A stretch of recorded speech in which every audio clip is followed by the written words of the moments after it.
Au musée des tapisseries d'Aix-en-Provence, on a du mal à ne pas la voir.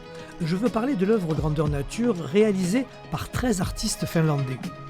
Dans les salles attenantes, ce sont les unes des magazines Kuti qui sont exposées. Kuti, ça veut dire Gili Gili. Et en fait, c'est un collectif d'artistes qui s'est monté en 2005. Voilà, au départ, c'était un petit groupe. Aujourd'hui, ça représente plus de 60 auteurs de la scène finlandaise. Et alors, c'est un principe très démocratique, très fédéral.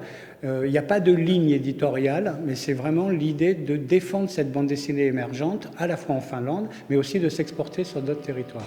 Pour ces magazines, aucune contrainte, sinon le titre et le numéro. Résultat, une création débridée, tous azimuts, un florilège de couleurs et d'humour venu du froid, mais qui réchauffe nos esprits.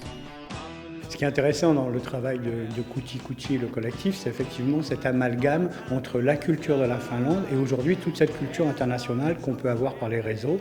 Donc oui, il y a de la bande dessinée américaine, on va dire détournée, il y a de la bande dessinée franco-belge détournée, mais toujours avec cette patte du Nord quelque part.